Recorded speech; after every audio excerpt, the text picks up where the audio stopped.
Allahumma salli ala Muhammad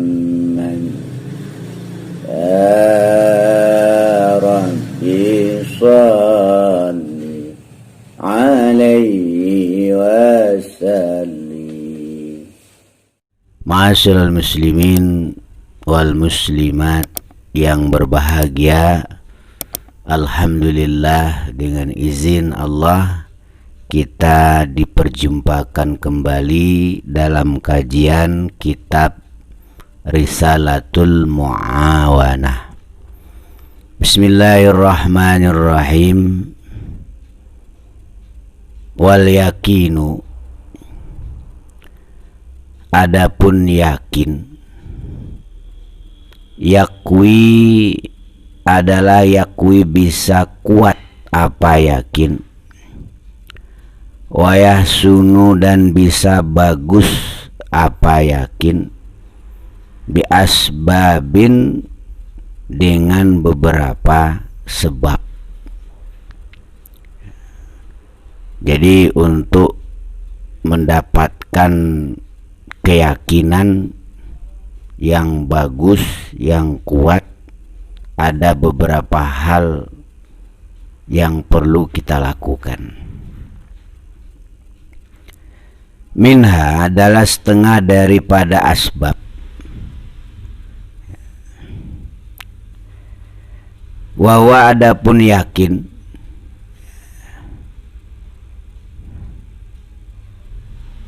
adalah al-aslu pokok, allazi yang adalah tetap atasnya yakin, al-madaru adapun tempat konsentrasinya perkara. Jadi sebelum kita bahas apa-apa saja yang bisa menguatkan keyakinan ini, kita perlu tahu bahwa yakin ini merupakan konsentrasinya banyak hal.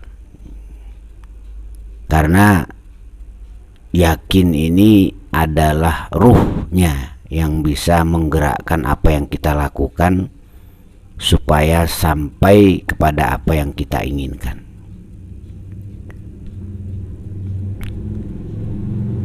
Ayusriya, pertama ayusriya, hendak mendengarkan siapa al-abdu hamba, biqalbi dengan hatinya abdu, wa uzunihi dan telinganya abdu, ila istima'il ayati kepada hendak mendengarkan beberapa ayat, wal akhbari dan beberapa hadis, ad-dallati yang menunjukkan apa ayat dan hadis tadi, ala jalalillahi ta'ala atas sifat jalalnya Allah ta'ala. Ini yang perlu kita lakukan supaya yakin kita itu semakin hari semakin bulat, semakin kuat, sehingga sulit digoyang oleh was-was dan prasangka-prasangka yang keliru.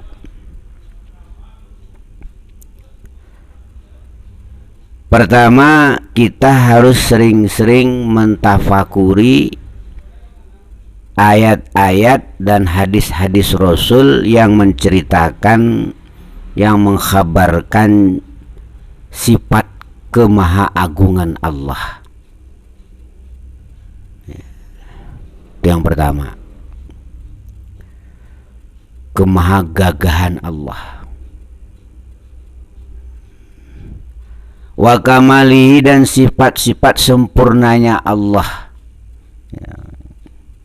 Allah maha sempurna dalam segala sifat-sifatnya. Wa azamati dan sifat-sifat kemaha agungan Allah. wa kibriyaihi, dan kibirnya Allah ya. Jadi Allah itu maha sombong. Allah sombong wajar karena memang dia yang menciptakan, dia yang mengatur, dan dia yang menentukan. Kalau kita nggak boleh sombong ya. Nah, sombong itu adalah selendangnya Allah Subhanahu wa ta'ala. Jadi kalau ada orang sombong berarti dia ingin coba-coba jadi Tuhan, nggak akan sukses. Wamfiradi, dan bersendirinya Allah, bikhalqi, dengan makhluknya ya. Allah menciptakan segala sesuatu itu nggak butuh bantuan makhluk ya. Kalau kita di rumah bikin kolam renang, kita butuh air, butuh tukang. Allah menciptakan laut, Allah nggak butuh air ya. Kalau Allah butuh air, berarti Allah perlu bantuan untuk mendapatkan air. Jadi Allah menciptakan laut, Allah nggak butuh air, tapi Allah yang menciptakan air. Dari apa air laut itu diciptakan oleh Allah? Ya dari dirinya sendiri. Iza arada syai'an ayyakula lahu kun fayakun. Nah, ini harus ditafakuri supaya yakinnya kuat. Kalau Allah menginginkan sesuatu, dia cukup berkata kepadanya jadi, maka jadilah apa yang dikehendaki oleh Allah. Jadi Allah nggak butuh bahan mentah ya. Allah bikin gunung nggak butuh tanah ya. Hanya cukup dengan kun saja, kun fayakun. Insyaallah nanti kita bahas. Kita teruskan dulu. Wal amri, dan memerintah ya. Wasultani, dan menguasai. Wa qahri, dan memaksa ya. Ya, Allah punya sifat qahar, maha memaksa. Ini harus kita tafakuri ya. Kalau kata Allah hitam, hitam. Kalau kata Allah putih, putih. Nggak ada yang bisa ngatur Tuhan ya. Tapi Allah itu maha mengatur. Dalam Al-Quran Allah jelaskan surah At-Taubah, kullu yusibana illa ma kataballahu lana. Katakanlah, tak akan menimpa sesuatu pun pada kami kecuali apa yang telah Allah tulis untuk kami. Maksudnya apa? Ya segala sesuatu yang terjadi ini adalah maunya Allah. Ini keyakinannya. Jadi kita tidak perlu terlalu banyak mencari kambing hitam. Kayak Indonesia saat ini, keadaan ekonominya, keadaan sosial masyarakatnya, dan seterusnya, ini memang maunya Allah. Tidak perlu pula kita cari kambing hitam gara-gara si Anu, gara-gara si A, gara-gara si B, gara-gara si C. Ya kalau secara pengetahuan sosialnya bolehlah ya. Karena kita diberi akal, afala tatafakkarun, afala ta'qilun. Tetapi ingat, jangan difinalkan. Gara-gara si A Indonesia jadi berantakan, gara-gara si B Indonesia terpuruk ekonominya ya. Nilai tukar rupiah kepada dolar terus merosot,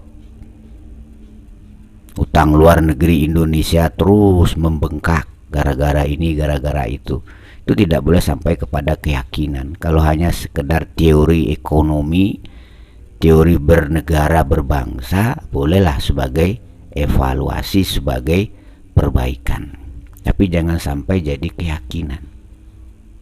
Jangan lupa Allah Subhanahu wa ta'ala itu mengatur dan tidak mau diatur, dan tidak ada yang bisa mengatur Allah. Kalau Allah maunya begini, ya begini. Kalau Allah maunya begitu, ya begitu.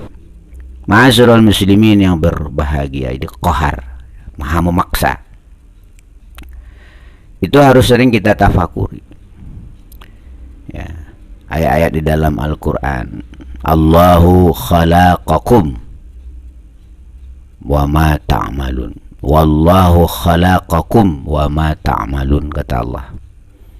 Dan aku yang menciptakan kamu, dan apapun yang kamu perbuat itu aku yang menginginkan, kata Allah. Walaupun di ayat lain Allah jelaskan, innallaha la yughayyiru ma biqaumin hatta yughayyiru ma bi anfusihim. Sungguhnya Allah tidak akan merubah nasib suatu bangsa, suatu kaum, hingga bangsa itu mau merubahnya. Itu sebenarnya Ashabun Nuzul ayat itu kan adalah suatu negeri yang tadinya makmur, subur, gemah ripah, loh Cinawo, toto tentrem, kerto raharjo, ya.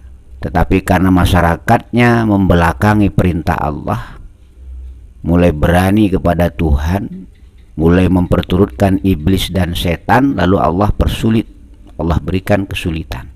Sebenarnya Ashabun Nuzulnya begitu. Tapi bolehlah untuk evaluasi. Kalau kita ingin berubah, maka kita harus bergerak ke arah perubahan yang kita inginkan itu. Tapi ingat, ya, bukan kita yang membuat perubahan, tapi Allah. Kita hanya mengambil poin dari perubahan itu. Kita hanya mengambil nilai kebaikan dari ikhtiar yang kita lakukan. Kita kerja misalnya, kerjakan ibadah, dapat nilai. Soal dapat duit atau nggak dapat duit, itu urusan Allah, bukan urusan kerja kita. Kalau kita memaksakan diri saya kerja harus dapat duit, ya, nah, orang yang model begitu rata-rata nanti stres akhirnya. Banyak yang gila. Orang miskin kepengen kaya nggak keturutan, gila. Ya.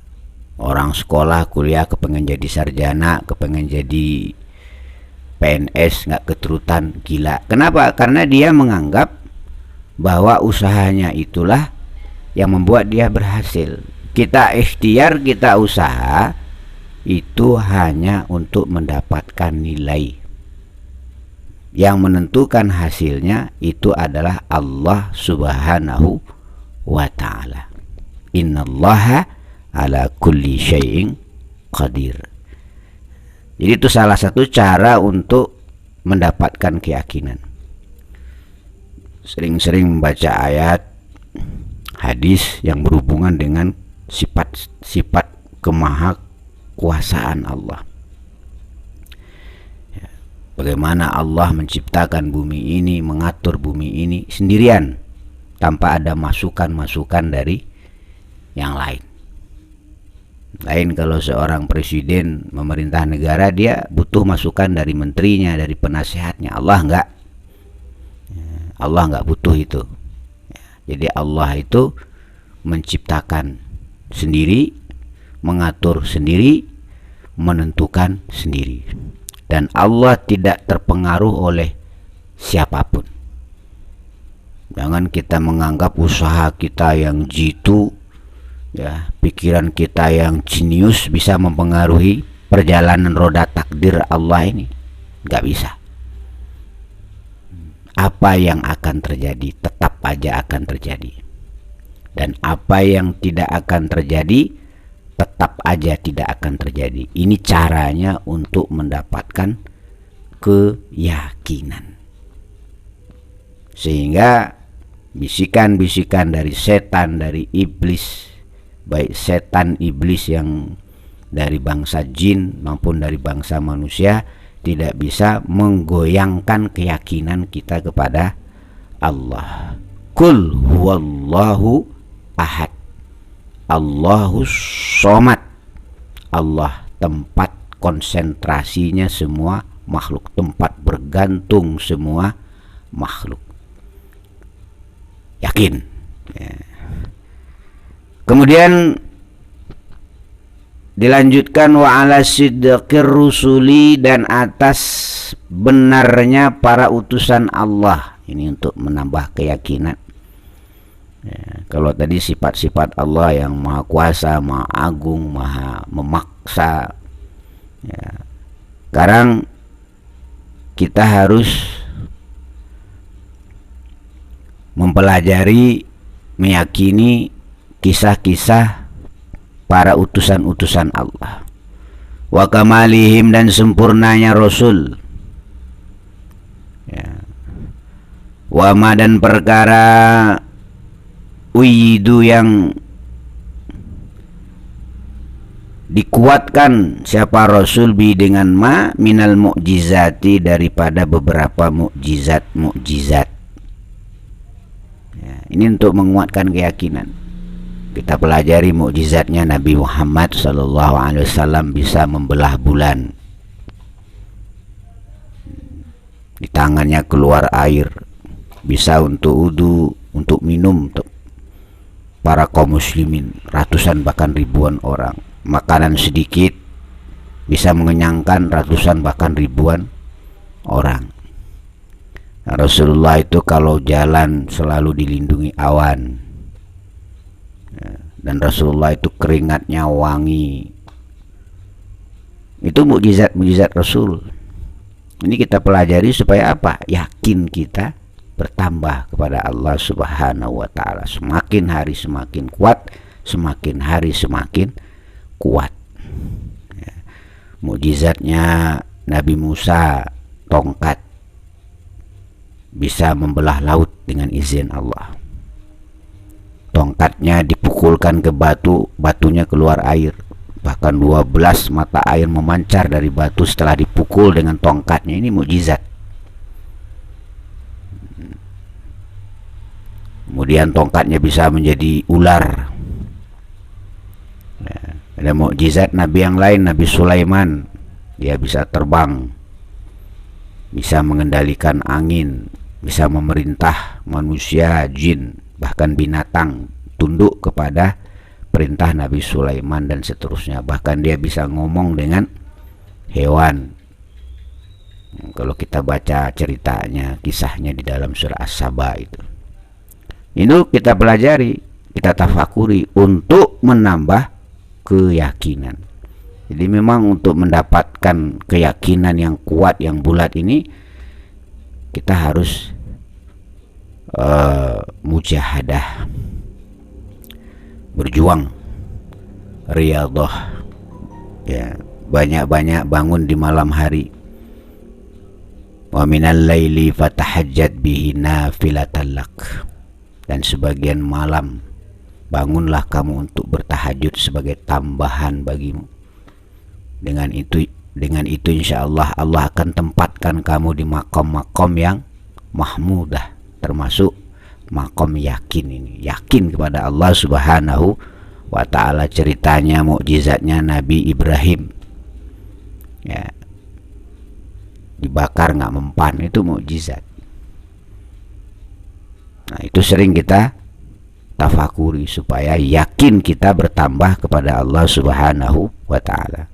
Wa ma, dan perkara hala yang diturunkan apa ma bimu'anidihim ya, dengan orang-orang yang menentang para utusan, min anwa'il uqubati, daripada beberapa bentuknya beberapa siksa ya. Kita juga pelajari kisahnya Fir'aun ya, yang mengaku jadi Tuhan. Dia menentang dakwahnya Nabi Musa alaihissalam. Bagaimana nasibnya Fir'aun? Akhirnya Firaun ditenggelamkan oleh Allah di Laut Merah.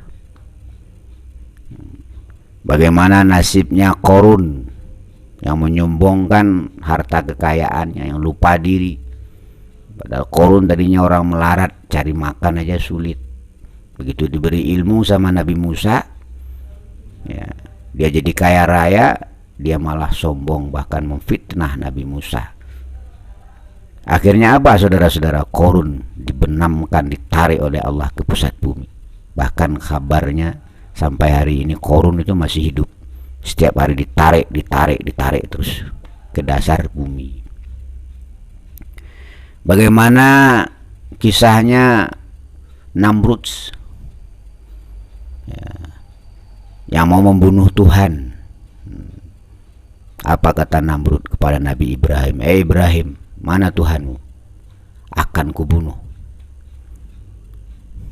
Kata Nabi Musa, Tuhanku maha tinggi. Lalu diartikan